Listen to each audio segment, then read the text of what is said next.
And we are back on Open Line. We're glad that you are tuning in or joining us as you are just getting in for the evening. Also, a couple of our callers have been on the line with us, and we wanted to make sure that you see the number that is on your screen if you would like to contact the Kelly firm. That's 615-824-3703, 615-824-3703, or 888-824-3400. They're located in Hendersonville.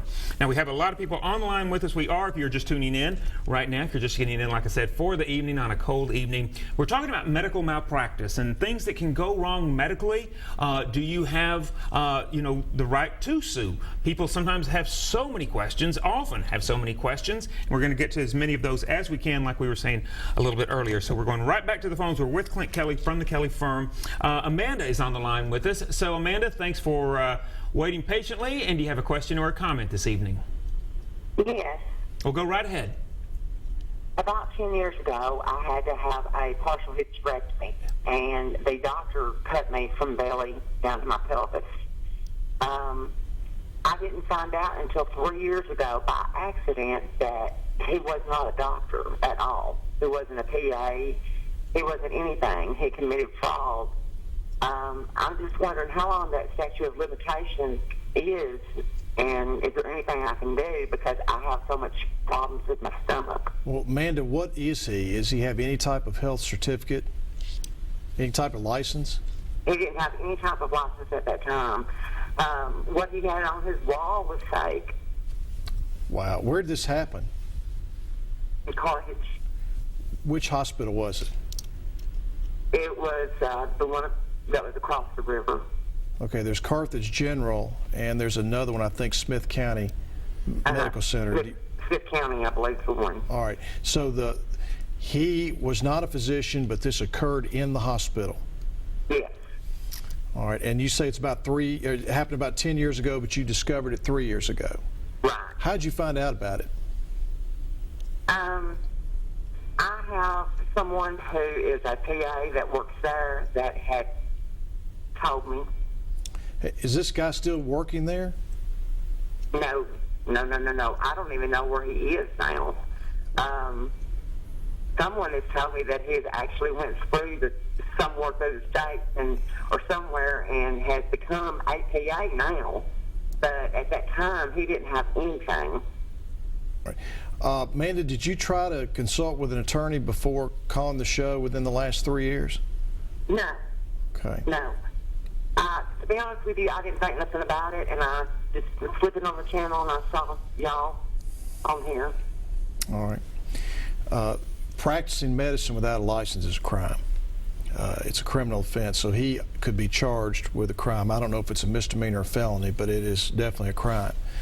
The 3 years is a problem because under our laws, you could have had a claim against Smith County Medical Center alleging that they negligently allowed him to practice, he wasn't practicing at work, right, on their premises without a license. They're supposed to have a credentialing program, privileging program, where they investigate the backgrounds of people who work there. And in this case, it's clear they did not. I have not heard of something like this before, although I'm sure it can happen. But it would seem to me that I'm trying to think of an exception that would get you past the 1 year rule. Normally, fraud is an exception, but you did find out about it 3 years ago. So I don't think you would have a civil case, but you might well be able to convince a prosecutor to prosecute him for practicing medicine without a license. Okay. All right.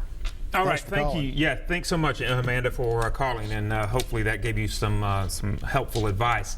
But that brings up a good point.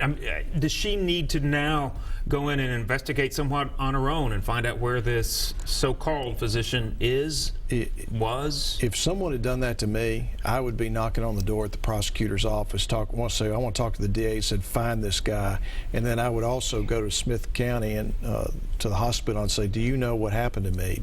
What have you done to police yourself, and where can this man be found? And perhaps the district attorney could get that information if Amanda can't. But that's the worst of the worst, is allowing someone to perform surgery who's not a physician. Just can't do that. Now, and I know, and we do have some callers on the line with us, and we will get to those calls very, very soon. But one of those is a follow-up. If you do have information like Amanda has, do you need to investigate it on your own, or do you need to talk to a lawyer first. Talk to a lawyer. Okay. It's just you're playing with fire when you try to do these things on your own. It's like, if you're a patient trying to treat yourself. That's what we're here for. We're here to get that information. We're here to investigate on your behalf because we know the laws, we know the investigative tools, and our job is to get answers. So don't try to do it on your own. Call an attorney. Okay, good to know. All right, we are going back to the lines right now, and I believe Sherry, is Sherry on the line with us right now? Let me try one. Sherry, is this you? Yes. Okay, thank you so much for holding. We are glad that you're joining us, and do you have a question or a comment this evening? Yes, I have a question. I had both knees, total replacements done on them in May of 14. I had problems almost from the very beginning, but everybody, of course, tells you it takes time, it takes a year, and on and on. And when I go to the doctor and tell him about it, he'd say, well, let's try therapy. So we did that a couple of times, and then he ended up giving me a cortisone shot in one of them. Then he eventually, because that didn't work, he decided to go back in and scope it, said he was cleaning it up, which that didn't work either. I would go back to him, I told him I wasn't walking right, I was falling down, and different things. Finally, the pain started all the way up my left leg and into my hip, and I started having a lot of problems. I went to a chiropractor thinking, okay, some adjustments, everything will be okay. Still, none of that helped. After that, I decided to see another orthopedic, and when I went in and started describing what I was doing and all this kind of stuff, he assured me that I wasn't crazy and knew what it was almost immediately. What it amounts to is the plastic piece that he has put in the middle of both knees is not the right size, which is not keeping the ligaments and tendons and stuff pulled tight, which they basically feel like they pop out of place. So now I'm scheduled for surgery again. They have to go in, take them apart, take the plastic pieces out, and find the right sizes to go in. And Sherry, what's the time frame that all of this has occurred? When did it start and where are we now? Okay, I found out that I had the wrong pieces in November of 15. Well, then she would I've known about it for a couple of months. Yeah, she's within the statute, so she obviously would be able to pursue the claim from a time standpoint. I want to address something that she's brought up that we haven't talked about before, and that is, can the patient be repaired?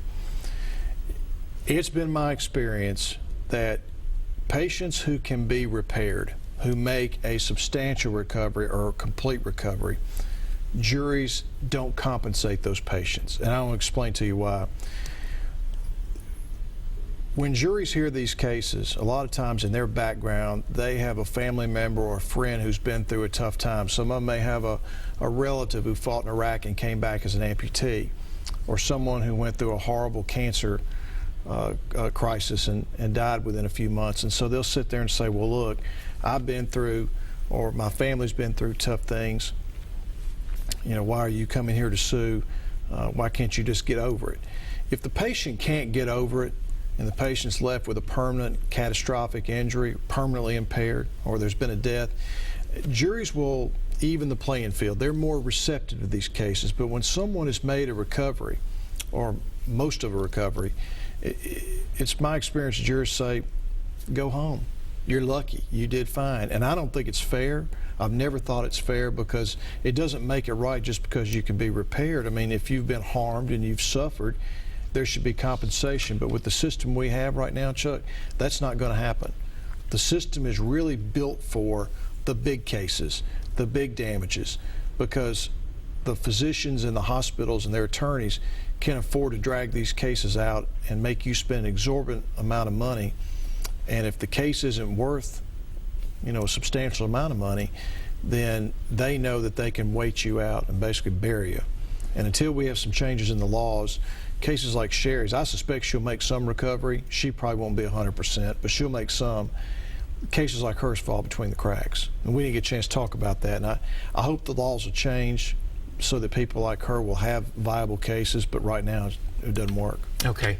Well, we are going to have to take a break. Sherry, hopefully that gave you some good advice, some good knowledge, because knowledge is always power in these cases. So we do appreciate you calling in this evening. Thank you. You bet. Thank you. we are going to talk about some of the things that you were mentioning just then about the law. Where does the law fall as far as being fair to people who have these claims and things like that? So we are going to take a short break, and then we'll be right back to talk about that. If you have questions and comments that you would like to give us a call here on OpenLine, 737-7587. We'll take a break, and we'll be back with more of those calls right after this.